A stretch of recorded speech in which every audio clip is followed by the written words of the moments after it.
Greetings! I am Rob Chapman, and today it is my absolute pleasure on this really rainy British day to teach you some old school 80s metal. If you are a beginner and you're interested in learning the music of my forefathers and myself, then you've come to the right guy, because I was alive during the time of metal! I'm talking about Slayer, Sepultura, Anthrax, Megadeth, Metallica. Lots of awesome bands who picked up the torch from acts like Sabbath. And I really want to give you the keys to the Lamborghini. I want to give you some basic tools to help you learn metal. So this video really is for complete beginners interested in learning metal guitar, or intermediates who've had a little go but want a bit of a helping hand with some of the real basics. I'm talking about power chords, galloping, picking, that kind of thing. Nothing advanced. Please use this video as if it were a resource. You might want to dip in, learn a bit, go away and practice it, and then come back, because I'm going to give you as much as I can until the coffee on this floor runs out and my friend Sylvia here on B-Cam gets tired or bored. Neither of which happens, because she's from Lithuania. They don't get tired in Lithuania. So, I'm using a Yamaha that was made in the 80s, and I'm using a Mesa Boogie Mark V, which sounds kind of like some of the amps that bands like Metallica and Megadeth were using back in the 80s and early 90s on some of those amazing albums. And so it's a reference tone, but you don't need to use this kind of gear. In fact, if you're using a distorted guitar tone to get this kind of...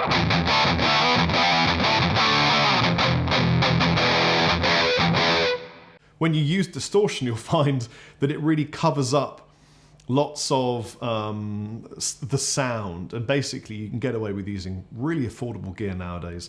The guitars that you will probably end up buying if you are a beginner will all sound good through a distorted amplifier. Something like a Boss Katana. Some of the affordable ones are brilliant for a metal tone. And also Black Star, the HT5 is really good. There are some really good affordable amplifiers that will get you a distorted tone. So don't worry about buying a really expensive guitar to begin with. Just get one that you like the look of and that gets you excited to play guitar. Anyway, let's start with some tuning notes. Here is an E for you.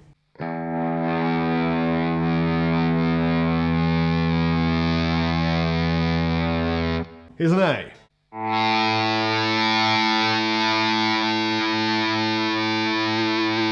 Here's a D. Here's a G. Here's a B. Here's an E.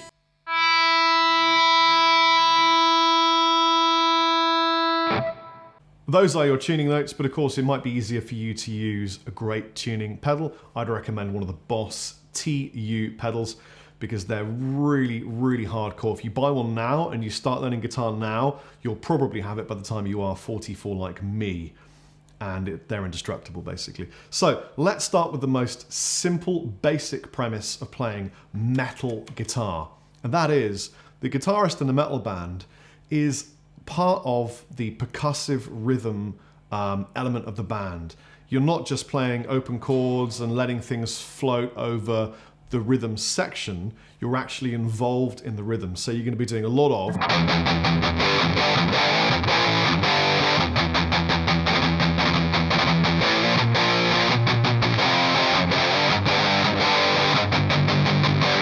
Your right hand is going to have to learn to keep rhythm with what you're doing. So what I recommend you do is buy a metronome, or just play over your favorite music and start learning to down pick. Now, you're going to learn to down pick and alternate pick. Both of these are really important for you to get to grips with. At first, you're going to find it hard, but I promise you, if you relax and use the right technique, it's going to get much easier. We'll start with the first ever chord I learnt, which is an E power chord. You just take one finger, put it on the 2nd fret A string, and press down on the A and D string. So the 2nd fret, 1, 2, and then these 2nd and 3rd strings, which are the A and D string. By the way, the strings are called E, A, D, G, B, and E. And then just hit the top one, the second one, and the third one. But you only need to hit the top two. The other strings are not to be touched. And what I want you to do is make sure that your first finger is pressing down here, but is not pressing down the other strings. It is touching them, but not pressing them. And the palm of your right hand is going to rest just where the strings come over the bridge or the tremolo, whatever you got on your guitar, so that they are muted. You hear that? Rather than palm rests down and they are muted. So with distortion on the guitar, if I press down on the strings and press and fret down the A and D string, you get this.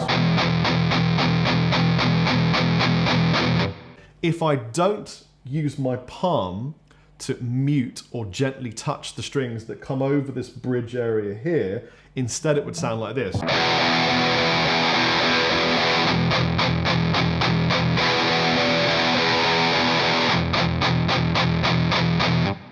And a lot of bands would use that in part of the expression of playing a rhythmical pattern. So for example,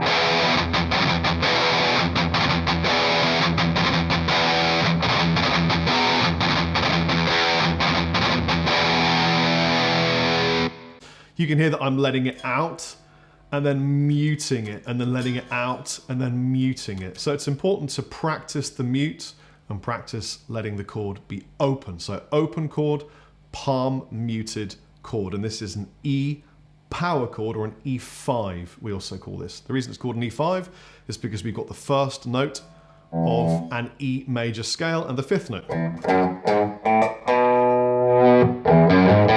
1, 2, 3, 4, 5.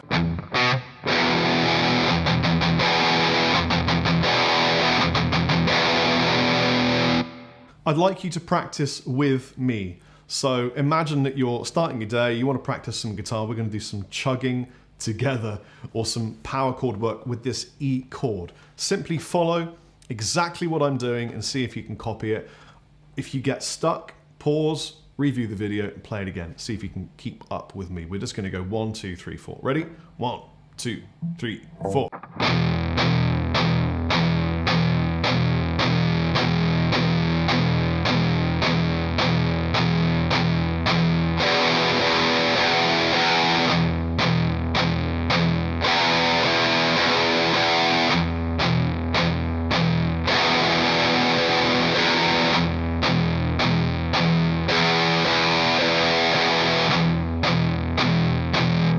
Told you it was going to be really basic stuff. Now we're going to practice what I call an alternate picked stroke. So rather than just picking down, down, down, we're going to go down, up, down, up. Now you're going to find it much easier if you angle your plectrum. So rather than it being flat to the string, you've got a great close-up of that, Sylph.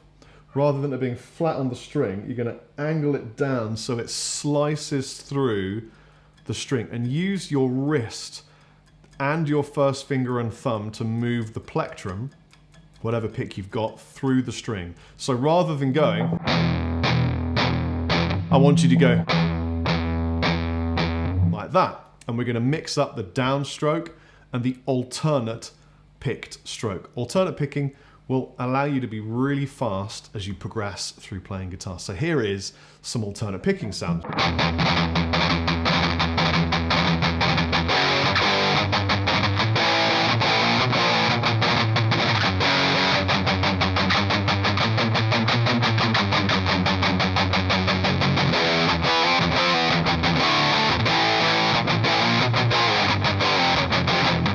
Here's an exercise. If you get stuck, I'd like you to review and try it all over again. I'll play it nice and slow for you first, and then we'll get into the actual exercise. We're going to be going open, and then 2 downstrokes, and then we're going to go da-da-da.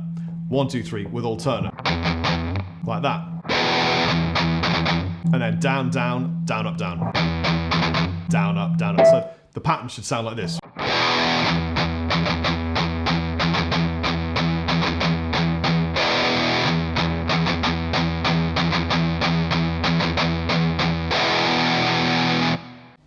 And here's the exercise, play along with me. If you get stuck, review to the beginning and try all over again. You can do it, I promise you.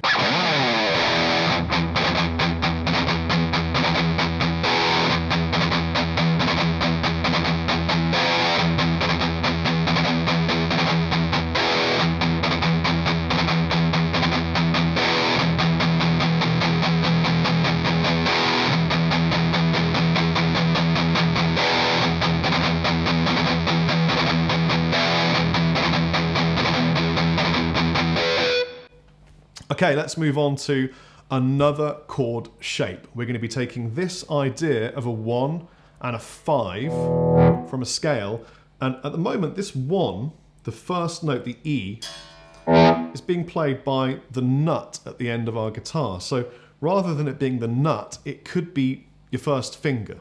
So if you imagine your first finger's here, maybe your third finger is playing that 5th note and your little finger is playing what we call the octave, which is the same as the first note, but vibrating twice as fast.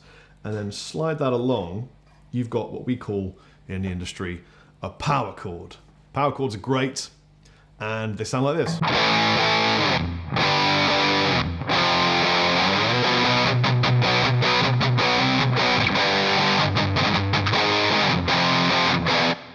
So all we've done is taking the E and we've moved it forward. So F, F sharp, G, G sharp, A sharp, B, etc. You don't need to learn those yet.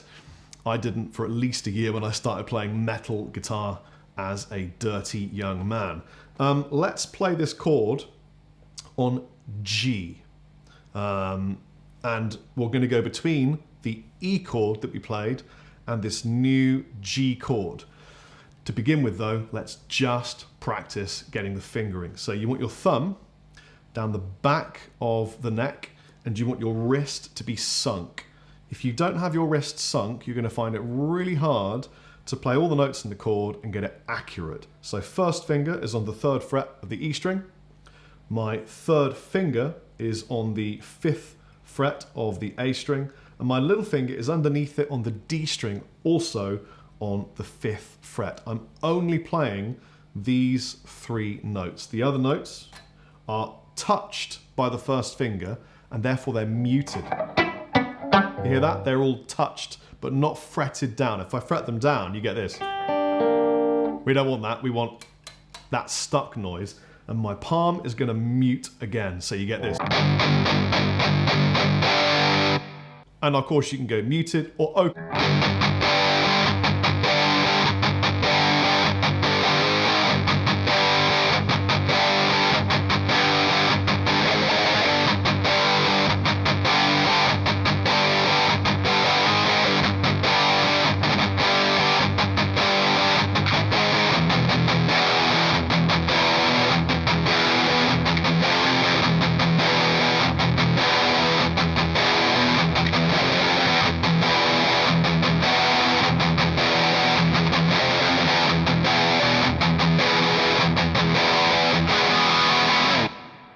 So that was just a demonstration using a combination of G, and then I took this shape and I would shift it forward 1 fret, the whole thing, to play G sharp.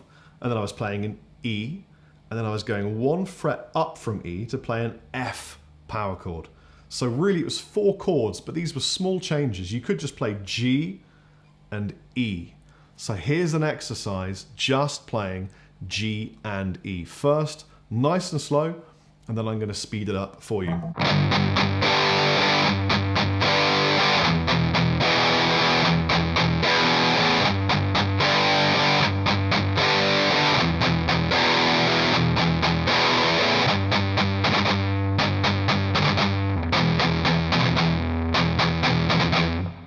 And here it is to speed.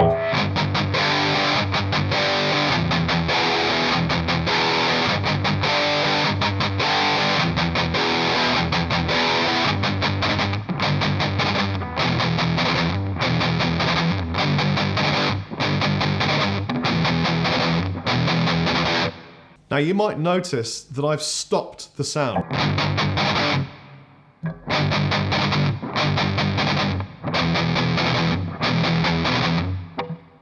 As funny as it seems, it's actually quite hard to stop a guitar from making a sound, especially when it's really loud and there's a lot of gain going on, and even harder on stage when you're full of sweat and anxiety and alcohol or whatever you're drinking, Coke probably. Now what I'm doing is, instead of pressing down, I'm relaxing the finger but still touching the strings, but they're not being pressed down. And these three fingers are resting on all of the strings and touching them but not pressing. So you get from... It's really important to touch a string at more than one place. The reason is, if you touch it at one place, you'll get what we call a harmonic. And if you're loud, you'll get feedback. So here's what a harmonic sounds like.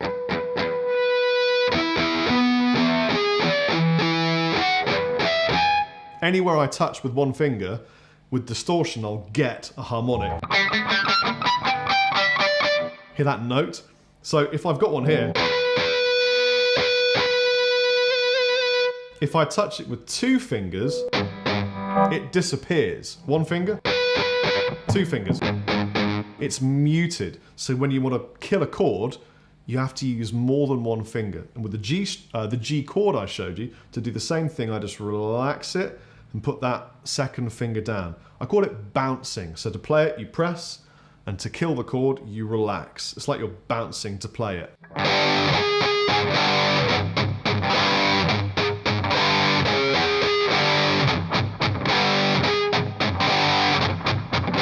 And you hear I'm using that harmonic to make a cool sound in between. Like that.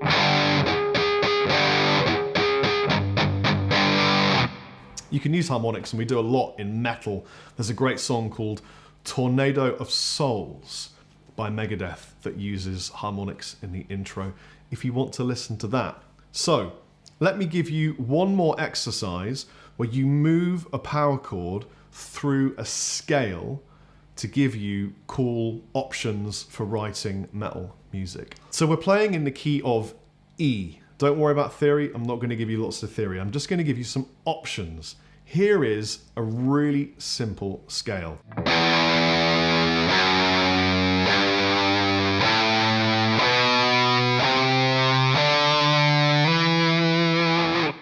I'll spell that out for you. We've got an open E string, the second fret on the E string, the third fret on the E string. Don't worry about which fingers I'm using because we're going to play chords rather than notes.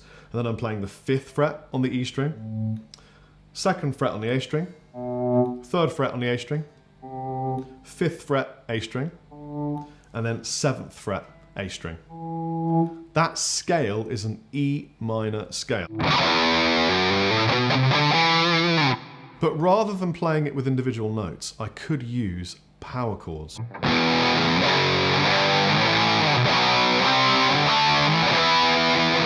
Any of those chords combined in any way will work together and basically make music.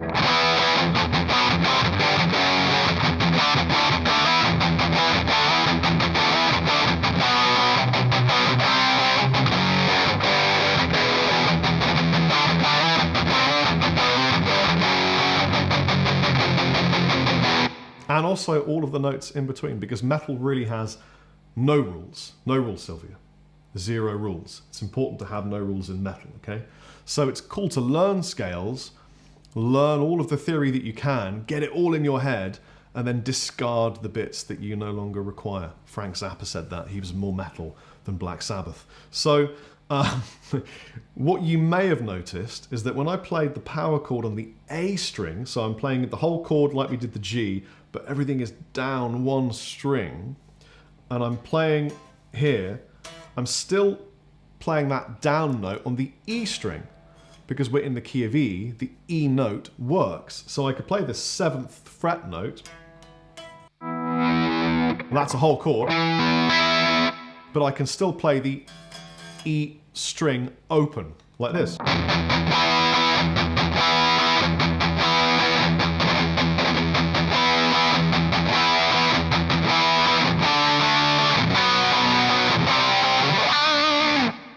So it might be a good idea to exercise going between playing that E string open and a chord below it rooted on the A string.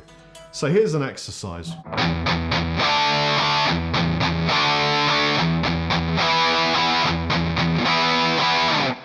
Let's bring that up to speed. Don't forget, treat this video like a resource. Dip in, dip out if you find it too advanced. Have a break, learn something, eat something, drink something, and come back. Here is the exercise.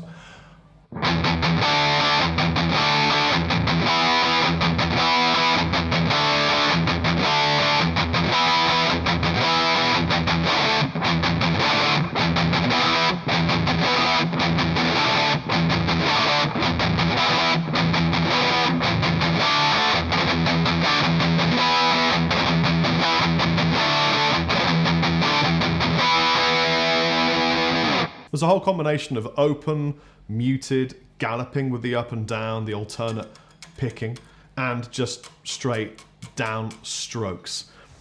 I once read a review, not a review, but a piece of writing from James Hetfield, probably one of the best metal rhythm players ever. And he just basically used to warm up playing drum patterns on the E string. He would go...